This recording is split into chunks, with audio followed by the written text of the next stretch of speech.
soy Natalia Lobo.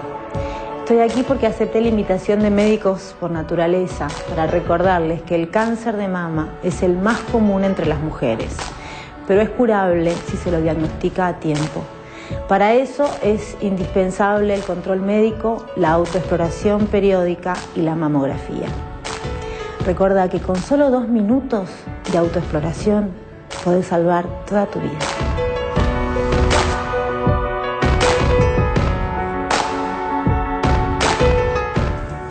Bueno, nuestra dirección en Facebook, Roberto. www.tvpublica.com.ar/Facebook Médicos.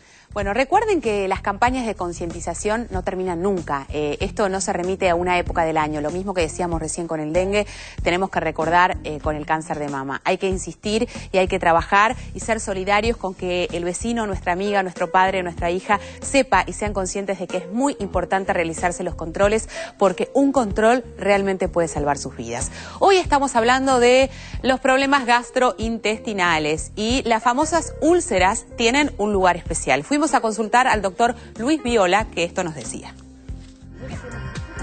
Una úlcera es lo que se engloba la úlcera péptica, fundamentalmente, que son pequeños defectos de relleno que existen, que generalmente por una definición arbitraria es de más de 5 milímetros, que se producen ya sea en el estómago, o lo que nosotros llamamos en la parte gástrica, y eso se denomina úlcera gástrica, o en el duodeno, en las paredes del duodeno, que se llaman úlceras duodenales. Hasta los años 80 se pensaba que las úlceras tenían mucho que ver el estrés, que se llamaban, no se sabía cuál era la etiología fundamentalmente. En el año 83 el doctor Warren y Marshall descubren que muchas de las úlceras duodenales eran producidas por una bacteria que es denominada el Helicobacter pylori. O sea que la úlcera pasó a ser un proceso infeccioso. Cambia el tratamiento de las úlceras y las úlceras se empiezan a tratar con antibióticos.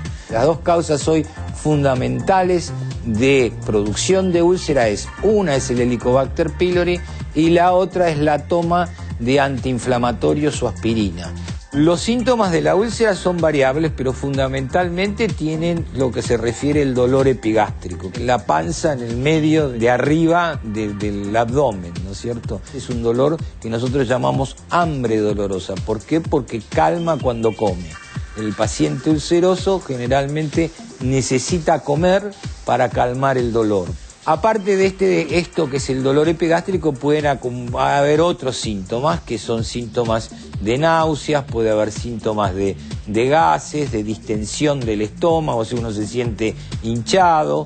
A veces el dolor en la boca del estómago se irradia hacia la espalda, fundamentalmente. A veces son dolores que a uno lo despiertan de noche, porque ahí es cuando menos protección con el alimento tenemos, y entonces uno lo despiertan por la noche. Esos son todos síntomas, y hay mucha gente que tiene úlcera, y sobre todo gente de edad, añosa, más allá de 65 años de edad, que puede tener úlceras y estar asintomático. Y va a debutar con un sangrado, por ejemplo, o sea, una pérdida de sangre por abajo, o ya sea vómitos de sangre, que es una de las complicaciones que se puede producir por tener una úlcera. Y esos individuos generalmente nunca tuvieron ningún tipo de síntomas, o sea, hay un porcentaje de úlceras que son asintomáticos. El exceso de cigarrillo, el exceso de alcohol, no comer durante largos periodos de tiempo, dejar el estómago vacío, como te estoy diciendo, eso sumado ya sea a la ingesta de antiinflamatorio o a la infección por Helicobacter pylori, va a hacer que el individuo pueda producir úlcera o no.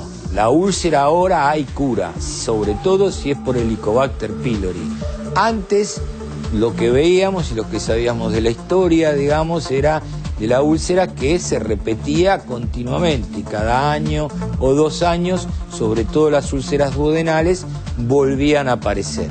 Una úlcera duodenal con Helicobacter y logro erradicar la bacteria, se curó y no vuelve a repetir. Tratar de comer pequeñas cantidades más seguido, no dejar el estómago vacío durante mucho tiempo, no irse a acostar inmediatamente después de comer para poder hacer la digestión, ya sea sentado, caminando durante 1 hora, 2 horas, y tratar de evitar excesos, digamos. Las cosas naturales, la mayoría de todas las cosas naturales, ya sea frutas, verduras, etcétera, son buenas, no pueden hacerle mal a nadie. Bueno, nos quedamos con este mensaje que decía el doctor. Muchas veces las úlceras son asintomáticas y esto realmente puede ser peligroso porque podemos en realidad ver el resultado de lo que esto da en nuestro cuerpo, que es que tener un sangrado por abajo o un sangrado en realidad por arriba, producto de algún tipo de úlcera. Después le vamos a consultar al doctor Sosa qué pasa con todos esos medicamentos que se consumen para las úlceras o para los... para el dolor, la acidez y la gastritis, que uno tiene la sensación de que no le está haciendo bien, pero muchos los consumen a destajo porque no pueden soportar ese malestar y ese dolor. Tenemos mensajes, rápidamente. Rosana de Chacarita dice, tengo un bebé que lleva 1 mes con diarrea, dejé de darle leche y mejoró. ¿Qué se puede hacer? No logran dar con las causas. Bueno, a veces hay que estudiar, ¿sí? Hay que ver que no sea una intolerancia a las proteínas de la leche de vaca, que puede pasar aunque la mamá le dé la teta, ¿sí? Hay que ver cuál es la causa realmente de esa intolerancia y ver si es o no diarrea. Los bebés frecuentemente hacen mucha caca, tienen lo que se llama el reflejo gastrocólico, comen y hacen caca, ¿sí? Sobre todo durante los primeros meses. Así que si no hay todavía un diagnóstico certero, lo más probable es que charles con tu pediatra para consultar al gastroenterólogo infantil. Claro, y esto es importante si realmente esto te genera angustia, porque uno puede pensar, es un bebito de 1 mes, o sea, la desesperación de no poder encontrar el diagnóstico. Por ahí, hoy más que nunca, saber que el Hospital Udaondo es un hospital especializado en todas las cuestiones que tienen que ver con la gastroenterología, con lo cual, si necesitas una segunda opinión, que muchas veces es necesaria en este marco, es importante que la tengas y que consultes allí. Me voy, a propósito del Hospital Udaondo, con el doctor Eduardo Sosa, que es director de allí. ¿Cómo le va? Hola. Me vengo con el café porque no sé si corresponde. Bueno, vamos a hablar de aquellas cosas que hacemos bien y hacemos mal y que pueden repercutir directamente en nuestros problemas gastrointestinales. Había quedado una pregunta pendiente que tenía que ver con las úlceras y en general con la acidez estomacal, que se toma mucha medicación y que uno no sabe si en realidad esto lo que viene a hacer es tapar los dolores más que a curar o más que a solucionar el problema de fondo. Sí, el problema mayor es la automedicación, ¿no es cierto? Mucha gente tiene acidez y consulta al vecino, al farmacéutico, al kiosquero y le dan una medicación, toma esto que viene bien y le calma la acidez, pero no sabemos realmente si es acidez, es simplemente porque la persona canaliza las tensiones o bien porque tiene o una gastritis o una úlcera y demás. Me parece o sea que la acidez también puede ser nerviosa. Totalmente. Hay un cuadro que se llama dispepsia, o sea, yo creo que hay que hablar de... en nuestro hospital se atienden alrededor de 85.000 a 100.000 consultas. El 70% de las consultas son problemas funcionales. ¿A qué llamamos funcionales? Situaciones psicosomáticas canalizadas a través del aparato digestivo. Cuando afectan la parte alta del aparato digestivo, eso se llama dispepsia. Cuando afecta la parte baja del aparato digestivo, se llama colon irritable. Los dos son generados por la misma situación, estrés canalizado a través del aparato digestivo. Justamente la dispepsia es un disconfort del abdomen superior que tiene formas distintas de presentación. Una de ellas es la acidez. Después, por supuesto, la distensión abdominal, que es uno de los síntomas más frecuentes, los eruptos, a veces puede tener también vómitos, disconfort abdominal, fundamentalmente del ombligo para arriba. O sea, por ejemplo, una persona que tiene gases, muchos, que eructa con bastante frecuencia, que hay personas que por ahí tienen la necesidad de eructar más que otras, y vos decís, pero ¿por qué? ¿Qué te pasa? Esto no es normal, esto debe ser atendido, debe ser consultado, ¿o no? Bueno, depende. A ver, generalmente las consultas también uno cuando analiza en cuanto al género, consultan más las mujeres que los hombres. Los hombres en general son de, digamos, no consultar tanto como las mujeres ante estos síntomas. En consultorios tanto privados, en mi consultorio privado como en los hospitales públicos, consultan por las afecciones psicosomáticas más las mujeres. Tal vez algunos dicen que la sufren más las mujeres que los hombres. En realidad no, en realidad lo sufre tanto el hombre como la mujer. Y esto tiene que ver todo el tipo de disturbio neurovegetativo, que no es más ni menos que lo que estábamos hablando, por razones laborales, por razones personales, por razones afectivas, por distintas razones. Todo va a parar al aparato digestivo. Yo de todas maneras me animo a disentir en esto y usted me va a decir, estás loca. Yo creo que los hombres tienen menos problemas gastrointestinales porque cuando los tienen son absolutamente insoportables y lo hacen notar. Un hombre constipado que es difícil de encontrar lo va a hacer público a todo el mundo porque pareciera ser que su vida se transformó. De una encuesta que uno puede hacer en la cantidad de mujeres que hay en este estudio, la mayoría tienen problemas gastrointestinales y tiene que convivir con ellos y casi como que forman parte de la condición femenina. Está muy bien. Yo digo que las consultas, digamos, que se hacen en cuanto a esto, de lo que uno de alguna manera puede ver, obviamente. Pero en realidad la mujer consulta más que el hombre, es así.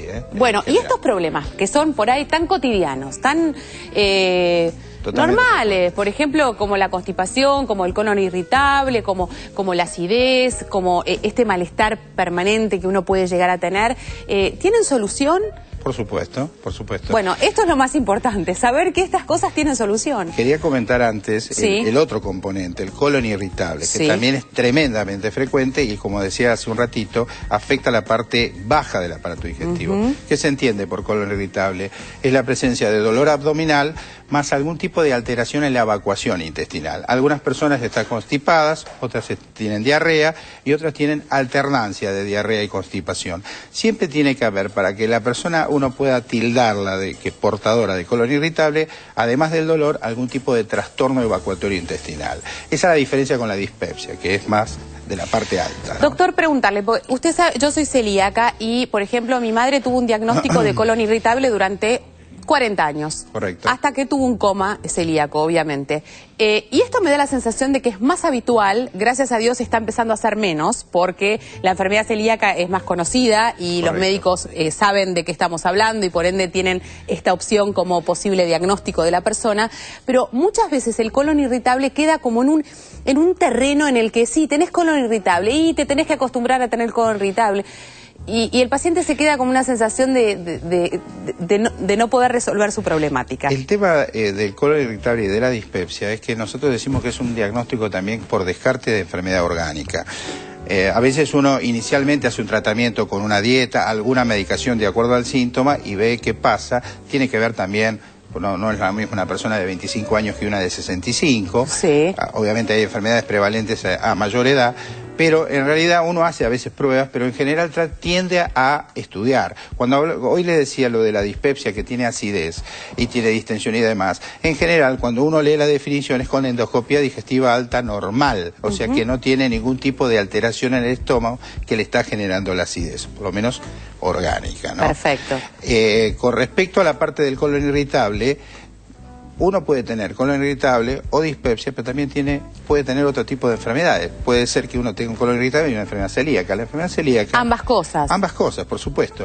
La enfermedad celíaca, que uno dice es rara, no es tan rara, porque calculen que el 1% de la población de la Argentina se estima que es celíaca. Estamos hablando de 400.000 personas en el país. Muchísimo, muchísimo. El tema es que la enfermedad celíaca tiene una forma sintomática cada vez menor, pero hay una forma oligosintomática de pocos síntomas. Por ejemplo, aquellas personas que tienen anemia o aquellas personas que tienen abortos, mujeres que tienen abortos a reiteración.